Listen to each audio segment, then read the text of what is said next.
ฉลองครบ1 ปีเขาเพพี่น้องปอซีทำไมพี่ปอยหน้าโมโหตลอดเวลาคะก็ขอพิมพ์พิแคสเชิดสิงโตเจ๊ปาวก็เปิดเพลง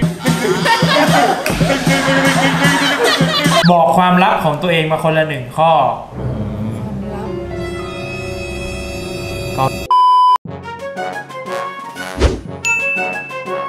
มา YouTube ป้าม้าเจอกันได้ไงเขาอยู่บ้านข้างกันก็คู่ประตูถัดไปใช่คือม้าอยู่บ้านหลังนั้นอยู่แล้วแต่ว่าป๊าเปิดมาเช่าบ้านอยู่ข้างๆแต่ม้าบอกว่าป้าหน้าตาน่าสงสารก็เลยเราชอบเธอแต่ละคนหาตัวเองเจอและรู้ว่าตัวเองชอบอะไรได้ยังไงคะตอนนี้หนูสับสนมากๆทุกวันนี้พี่ก็ยังไม่เจอเหมือนกันงานที่ทำอยู่ทุกวันนี้สนุกไหมมันก็เป็นงานที่แบบมันต้องแบบใช้ความเป็น professional อะไรอย่างเงี้ยก็มีความเครียดหน่อยอะไรเงี้ยแต่ว่าจริงๆอ่ะแบบตอนเด็กๆอ่ะชอบแบบวาดรูปแล้วก็คิดว่าตัวเองอ่ะจะมาทางสายนี้แบบสายแบบการออกแบบนู่นนี่อะไรอย่างเงี้ยแต่ว่าแบบพอชีวิตจริงมันก็ต้องแบบมีเรื่องเงินเรื่องอะไรอย่างงี้เข้ามาเกี่ยวก็เลยมาทำอันนี้แทนก็ไม่ได้ตอบคำถามน้องก็ต้องขอโทษตัวเองไม่เจอเหมือนกันพี่ก็ไม่เจอคนเจ๊ปามเป็นคนที่มีวินัยสูงมากแต่ว่าเจ๊ปามก็บริหารความสุขของตัวเองได้โดยการที่ตอนหยุดเจ๊ปามก็หยุดตอนทำก็หยุดเพราะประเด็นก็คือจะบอกว่าจริงๆมันไม่เป็นไรหรอกไม่เจอก็ไม่เจออย่าไปเครียดถ้ามันยังไม่ตายอ่ะมันแฮปปี้เราอาจจะเจอตอนอายุ50ก็ได้ไม่เป็นไรบอยเป็นคนที่ชอบแบบชอบทดลองหาสกิลไปเรื่อยๆฝึกไว้เรื่อยแล้วค่อยเอามารวมกันเป็นสกิลที่แบบเอาไปหาตังค์อีกอย่างนึงที่อยากบอกคือแบบอย่าเปรียบเทียบว่าเฮ้ยเราอายุเท่านี้เรามีเท่านี้แต่ทำไมคนนี้อายุเท่ากันเขามีมากมายคือมันเทียบไม่ได้ว่าคนอายุเท่านี้มีไม่เท่ากันแต่มันจะเทียบได้ว่าตอนที่เราเจอกับตอนที่เขาเจออันนี้นะค่อยไปเทียบว่ามันตอนที่เขาเจอตอนนู้นมันเป็นยังไงแล้วตอนที่เราเจอเพิ่งเจอตอนเนี้ยเราก้าวไปแค่ไหนแล้วโอ้ดีว่ะไม่เคยกินสองครั้งลองดูโอเคก็คิดว่าคงจะตอบแล้วนะครับประเด็นนี้แล้วจิ๋วน่าตอบว่าจิ๋วโง่มาก่อนน่าตอบเพราะว่าจิ๋วน้องใบรู้เพราะว่าน้องใบมีน้องใบฝันคือต้องไปเรียนโฆษณามาแต่ทุกวันนี้ก็รู้ตัวว่ากูไม่ได้ชอบทำโฆษณาขนาดนั้นจากการที่น้องไปไม่ได้งานโฆษณาเลยตอนที่น้องไปเรียนจบจนมาได้ทำที่อาสาพาไปหลงแล้วมันก็เป็นแนวแบบคิดคอนเทนต์ครีเอทีฟมากกว่าอะไรเงี้ยจนก็รู้ตั้งแต่ตอนนั้นว่าชอบทางนี้มากกว่าแล้วของก็หาตัวเองเจอยังไงมี2 ข้อ 1ก็คืออย่าเป็นแบบ perfectionist ในการเริ่มอะไรคนเราไม่ชอบแบบพร้อมก่อนแล้วค่อยทำเนี่ยไม่ต้องทำเลยข้อ2ก็คือไม่ต้องกลัวว่าทำเสร็จแล้วมันจะเป็นยังไงคือมันไม่ตายคือก็ทำธุรกิจมาหลายอันเนี่ยเจ๊งมันก็เยอะแต่สุดท้ายคือมันไม่ตายจริงแล้วพอมันเปลี่ยนผ่านจากอันนึงไปเป็นอันหนึ่งเราจะเก่งขึ้นอีกขั้นหนึ่งมันก็จะสะสมไปเรื่อยๆจนมันจะไปเจออันนึงที่เราแฮปปี้กับมันได้จริงๆ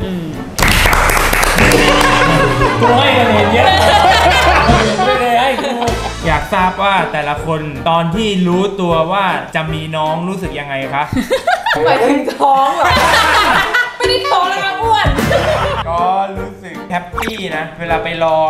อพวกมึงมาจากชาติที่แล้วกำลังพูดเลยไม่เคยไปรอไม่รู้หรอกภาพของปอยมันจำไม่ได้ว่าปอยมาช็อตไหนแต่ว่าจำได้ว่ามีน้องคือจิ๋วแล้วก็จำได้ว่าตอนนั้นรักจิ๋วจำได้ว่าอุ้มไม่หยุดแบบน่ารักแม่จริงๆอะไรเงี้ยแต่ของปอยคือตอนนั้นเหมือนในความเข้าใจคือไม่ได้เป็นน้องเราไม่ได้เป็นน้องเราไม่ได้เป็นน้องเรา You're not really fine อะไรวะแม่มึงบอกมึงยังไงเจ๊ตอนเด็กๆตอนนั้นเจ๊เคยนอนแล้วก็จับมือมาแอบหยิกไม่ว่าปอยก็เชี่ยเลยสไตล์การแต่งตัวแต่ละคนค่ะเจ๊ปามจะแต่งตัวสาทรสไตล์ถ้าเกิดน้องๆไปสาทรตอนช่วงเวลาทำงานจะเจอคนแต่งตัวเหมือนเจ๊ปามทุกคนกางเกงขายาวหลวมๆแล้วก็ใส่เสื้อข้างในแล้วก็มีเสื้อข้างนอกแล้วก็รองเท้าเป็นแบบรองเท้ากระชูแล้วก็มีกระเป๋าคอมใบหนึ่งแล้วทุกคนหน้าเศร้าทั้งสาทรของปอ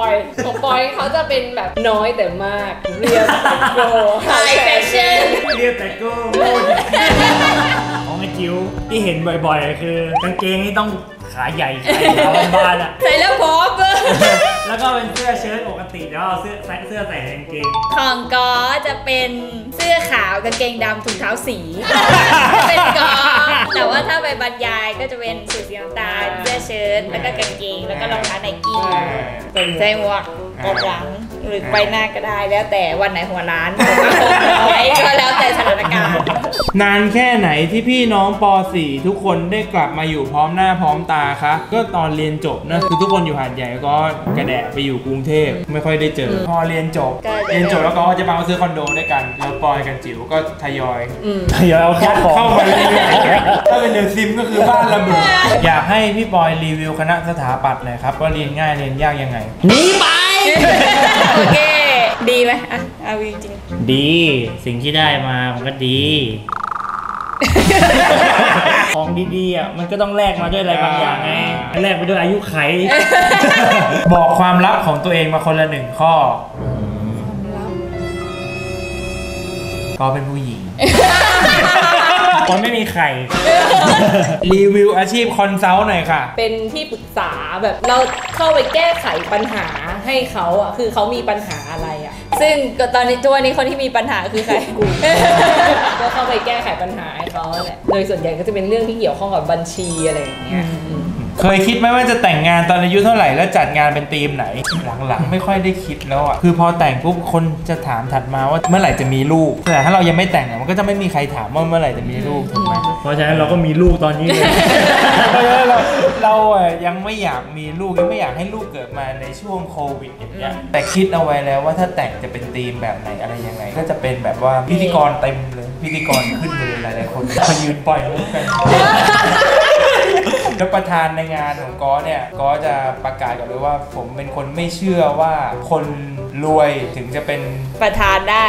ถึงจะมีอำนาจคนรวยไม่ได้เครื่องหมายของคนดีเพราะฉะนั้นก้อจะเลือกเพื่อนของก้อที่ก้อคิดว่าเชี่ยเนี่ยคนดีมึงนี่แหละประธานขึ้นไปเลย ของเจ๊จริงๆก็คิดไว้ว่าเจ๊อยากจะแต่งงานตอนอายุประมาณสัก30แต่ว่าถึงนะวันนี้ก็คือ30แล้ว ก็เอาให้พร้อมก่อนนั่นแหละดีที่สุดทีมก็ยังไม่ได้คิดจริงๆอ่ะรู้สึกว่าใจพวกเราทั้ง4คนเนี่ยมันยังมีความเป็นเด็กสูงมากคือก็ยังนั่งดูโปเกมอนเนี่ยแบบเอาเรื่องแต่งงานนี่มันยังปอย ก็น่าจะแต่งประมาณ30 กว่ามั้งแล้วเรื่องธีมแต่งงานนี่ไม่ได้คิดแต่อยากให้มันสนุกแบบมีแบบการ์ตูนเข้าไปเกี่ยวข้อง พี่ดีบอกไอ้สัส จิ๋ว ในสาววัยอายุ 24 ไม่อยากแต่งงานไม่อยากมีลูกไม่อยากอะไรทั้งนั้น ไม่เอาอะไรทั้งสิ้น อยากให้เงินเป็นของกูแต่เพียงผู้เดียว แม่มันกำหมัดนะ แต่ตอนที่อายุ 28 ก็อาจจะเปลี่ยนไปแต่น้องวัยก็อายุแค่ 24 เองน้องวัยเรียนจบ 2 ปีเองก็ยังไม่คิด เป้าหมายของแต่ละคนในอีก5 ปีข้างหน้าใช้ปางก่อน รวย โอเคปอย ของบอยคือบอยเป็นหัวหน้าทางธุรกิจแล้วก็ธุรกิจเนี้ยโฟล์มากจนทำให้บอยมีตังค์ไปทำธุรกิจอื่นกูจริงใจไม่ได้ ชิบหายของก็มีอีก1 อาชีพที่มีเงินเข้าที่เสี่ยงน้อยกว่าทุกวันนี้ อีก 5 ปีน้องใบอยากมีธุรกิจแบบแบร์ฮักอะ แล้วเสื้อนี่คือยังไงนะ เอ้ยนี่เป็นธุรกิจแรกของเราหรือเปล่าล่ะ พวกพี่ทั้ง4 คนถนัดแขนข้างไหนกันบ้างครับ1 2 3 ต้องไป2 ข้างเลย เขียนหนังสืออะ เขียนขวากินข้าวซ้าย มึงล้างตูดด้วยอีกมือนึงเหรอ ไม่จิ๋วแล้ว เป็น ม้วนหน้า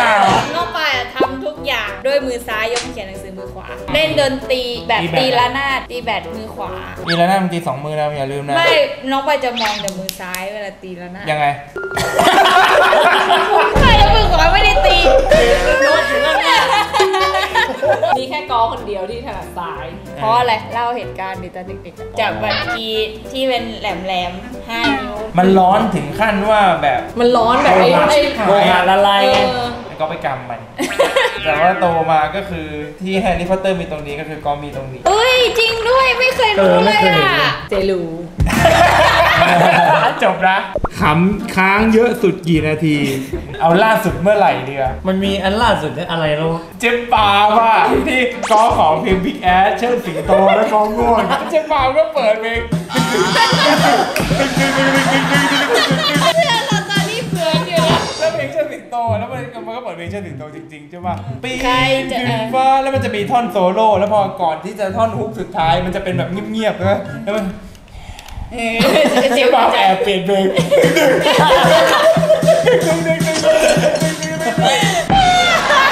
ทำไมพี่ปอยหน้าโมโหตลอดเวลาคะ เป็นอย่างนี้อยู่แล้วตั้งแต่เด็กตามันตกไงตามันตกแล้วตามันขึ้นเมื่อก่อนชอบเล่นอย่างเงี้ยเล่นทั้งวันเลย แต่บ้านเราอะตาลอย ใช่บ้านเรา ตาลอยยังไงนะ ตาลอยแล้วก็หน้าเบี้ยวนิดนึงบ้านเราก็เลยเหมือนหน้าเหมือนโกรธอ่ะ ถ้าให้เรียงลำดับใหม่ใครสมควรเป็นลำดับไหนเจ๊ปาล์มพี่คน เจ๊บ้านหนึ่งที่เหลือดูเป็นคนเล็กหมดแต่จริงๆก็เป็น ได้ก็ได้แต่ว่าเวลาบอยถามอ่ะอย่างเช่นแบบนี่นี่มันมออะไรวะมันจะมามอเป็นกระดาษไอ้สัตว์เล่นมุกแล้วของกูหายไปแล้ว ทีมงานพี่น้องป .4 มีกี่คนมีใครบ้าง ก็มีพวกเราไอคิดหมด แล้วก็จิ๋วเป็นดูฝ่ายตัดต่อตอบเมลลูกค้าก็ดูการเงิน แล้วก็ลงคลิป ปอย ทำหน้าปก ทำรูป แล้วก็โลโก้อื่นๆ ความสวยงามของเพจเป็นปอยทั้งหมด อืม ก็คืออะไรอ่ะ เจ๊ป้าจะเป็นแมเนจเจ๊ป้าเป็นแมเนจ มีคนนัดประชุมคนจนที่เป็นคนจนเพราะว่าเดี๋ยวไม่มีอะไรทำ อยู่ครั้งหนึ่งที่ประชุมกัน แล้วเจ๊ก็แบบจด แล้วก๊อก็จด แล้วก๊อจดเร็วกว่าแล้วอย่ามาแย่งกันเลยไม่เหลืออะไรแล้วเนี่ย แล้วก็มีคนตัดต่อ1 คนตอนนี้ ออนหนึ่ง บางทีก็จะมีคนอื่นๆด้วยวนๆมา ส่วนคนถ่ายอ่ะแล้วแต่ว่าใครอยู่ไอ้ที่เราเรียกโปรดิวเซอร์วันนั้นอ่ะใครมา บางทีไม่มีโปรดิวเซอร์ก็มี ใช้กระจก ใช้กระจกในการวางกระจก1 แผ่น การเป็นโปรดิวเซอร์ไม่ต้องคิดเยอะ แค่ดูก็เพราะว่าจอดับไปเลย อยากให้พี่จิ๋วทำคลิปเรื่องเรียนเด็กที่ไม่ค่อยเรียนสู่เกียรตินิยมอันดับ 1 มึงสัญญากับเขาไว้แล้วมึงไม่ท ได้เดี๋ยวทำให้ค่ะ คำถามนี้มีแพลนที่จะทำของเกี่ยวกับพี่น้องป .4 ขายไหมคะ อ้าว พูดมาแบบนี้เฮ้ย สิ่งที่เรากำลังใส่อยู่ขนาดนี้ ำคือเสื้อผ้านั่นเอง กำลังจะเรียกว่าแว่น เอาละเร็วๆเดี๋ยวบอยหัวเราะไอ้ยังเลย สิ่งที่เราใส่อยู่ขนาดนี้ แว่นตา เสื้อพี่น้องป .4 อันนี้เดี๋ยวจะมีขายจำนวนจำกัดให้ติดตามเอาไว้ใน Facebook นะคะ ว่าเราจะมีช่องทางการขายยังไงบ้าง เดี๋ยวจะมีรายละเอียดทั้งหมดเลยที่เสื้อก็จะมีเป็นโลโก้พี่น้องป .4 เราแบบพลิกแผ่นดินหาผ้าที่มันรู้สึกว่ามันนุ่มแล้วก็ ใส่สบาย ใส่สบายแต่ว่าไม่ได้บางจนเห็นหัวนมก็มีเนี่ย ที่บ้านมียุงไหมครับ หน้าบ้านมีในบ้านไม่ค่อยมี ฟันซ้อนที่ได้ใครมาคะป้าหรือม้า ป้า เดี๋ยวป้าลงมาเรียกป้าทำไม ตอนเวลามีหนุ่มๆมาจีบน้องสาวพี่สาวเคยห่วงบ้างไหมคะ บ้านเราไม่เคยมีเหตุการณ์ห่วงกันเกิดขึ้นเลยนะ แต่ก้ออ่ะกับแฟนเจ๊ปาเป็นเพื่อนกันมาก่อนนะคือเป็นเพื่อนแบบสนิทเลยไปบิ๊กเมาเทนด้วยกันยืนกอดคอร้องไห้เมา แต่พอไอ้บ้าไปเป็นแฟนเจ๊ปาบ้าก็ลืมทุกอย่างเหล้าเลิกก็ไม่กินเลยมากูงงว่า อันนี้ไม่ได้ห่วงท้องนะห่วงเพื่อน กลายเป็นว่าเกลียดเจ๊บ้าแทน ชอบเคป๊อปวงอะไรบ้างคะ ชอบบิ๊กแบง บอยเคยเป็นติ่งแบบก้อเลยสมัยก่อนเนี่ยชอบวงคาร่าบาว วงคาร่ากับเกิร์ลเจนเนี่ยเมื่อก่อนไม่ชอบเกิร์ลเจเนเรชั่นนี่คือเคยแบบรวมแบบแฟนคลับไปกินสเวนเซ่นกันที่ลิการ์เด้น ใช่เหรอ แล้วก็ให้พูดกันว่าเราอะเป็นติ่งใครสวัสดีครับผมปอยครับเราเป็นติ่งคนนี้ครับ ก้อชอบเอาไว้อิกจี้มาม่าหมู มาม่าหมูสับ มาม่าหมู น้องปายเมื่อก่อนเคยชอบซูเปอร์จูเนียร์มากบินไปดูคอนเสิร์ตคนเดียวเสียเงินหลักหมื่นแต่เป็นเงินของแม่ พูดดักไว้ก่อน อยากทราบแนวเพลงของพวกพี่ครับ เจ๊ฟังเพลงที่คนในบ้านฟังเลยอย่างเงี้ยไม่ค่อยมีอะไรที่เจ๊แบบไปชอบเองอะไรอย่างเงี้ย ของปอยนี่ต้องญี่ปุ่นเลยตอนเนี้ยวงที่ชอบสุดคือ Official Hige Danism ชอบโคตรๆเล อ๋อ ย มันชื่อนี้เหรอ ชื่อ มัน เต็ อาจ ม จะชื่อไทยก็ได้นะ ไม่รู้กัน เอา ไม่ ชอบ ถ้าอ่านตามตัว ญี่ ญี่ ปุ่น ปุ่นไงก็ฮิเกะ เป็นม้า ชอบฟังเพลงญี่ปุ่นเพลงเก่ามันชื่ออะไรนะ Stay with me เพลงเก่าๆของญี่ปุ่นนะชอบมาก ก็ช่วงนี้ชอบเพลงเกาหลีมาก น้องปายเนี่ยชอบฟังเพลงป๊อป ถ้าฝรั่งก็จะชอบอาเรียนาบูโดมาแซนสมิธชอบมากของไทยก็จะเป็นอะตอมชนการ ซึ่งคิดว่าเขาชื่ออะตอมชนกันมาเลยตลอด แต่เจชอบโอ๊ตปราโมช ชอบดูคลิปโอปาโมด ใช่โอ๊ตปราโมชกับป๊อปปองกูลชอบมาก อยากรู้แนวการ์ตูนของพวกพี่ค่ะ นุ้ไปดูเป็นเรื่องอย่างเช่นไททันนิกแอนนอตตี้ดูด้วย ก็ดูการ์ตูนเยอะเป็นการ์ตูนอะมาเหอะแน่หมดอะ แต่พอก็ชอบดูแบบแนวริกแอนด์มอร์ตี้แต่เรื่องอื่นนะชอบแบบนี้ก็ชอบ การ์ตูนมันจะมีความแบบว่าล้ำกว่าที่หนังมันทำไม่ได้อะอย่างไททันเนี่ยก็คงไม่มีในเรื่องจริงที่มีไททันมีปลิกวิ่งแย่ๆ ไม่ดู ไม่มีเวลา พี่เคยเจอเหตุการณ์เกือบตายไหมฮะ น้องไปประมาณ 5-6-7 ขวบวิ่งอยู่หน้าบ้าน แล้วก็ที่บ้านอ่ะทำกรอบรูปแล้วมันจะมีเลื่อยอันนึงซึ่งมีเหล็กยาวออกมาจากเลื่อย ซึ่งก็ไม่รู้ว่าเหล็กแทงกันไว้ทำอะไร วิ่งอยู่แล้วก้อนหรือปอยวิ่งตามปอยวิ่งตามเสร็จหันว่าแทงเลยมันในคอเลยเหรอ แทงเข้าไปคือยังจำเสียงนั้นน่ะได้อยู่ในหัวเลยเสียงมันคึ้งเข้าไปทีนึงความรู้สึกน้องปายคือภาพมันตัดไปเลยอ่ะมันมาอีกทีนึงคือน้องปายนั่งอยู่บนตักอาม่าน้องตินแล้วน้องปายถ่ายออกมาผ้าเช็ดหน้าเป็นสีแดงอ่ะเดี๋ยวให้บาม้าเล่า เหล็กทิ่มเข้าไปใช่ไหมแล้วม้าก็ตกใจคือจิ๋วก็กรี๊ดแรงมากแล้วเลือดออก ไปถึงโรงพยาบาลอ้าปากอ้าวไม่มีอะไร เหมือนกับว่าเด็กมันมีแม่ซื้ออะที่เขาพูดว่าเด็กมีแม่ซื้อเนี่ยเรื่องจริง คือคุ้มครอง ปากบวมเฉย แค่ปากบวมเฉย ของเจ๊คือตอนนั้นน่ะไปสุวรรณภูมิแล้วอยู่คนเดียว แล้วคือสุวรรณภูมิแบบตอนนั้นมันต้องเหมือนเข็นรถอะเราอะเข็นรถต่อจากคันข้างหน้า แล้วอยู่ดีๆคันข้างหน้าเขาเหมือนแบบล้มอะแล้วรถเขาตรงบันไดเลื่อนอะมันติดอะคือนึกออกไหมว่าถ้าคันหน้ามันไม่ไปอะคันข้างหลังอะมันก็จะติดกันเรื่อยๆอะแล้วเจ๊ก็เป็นคันต่อไป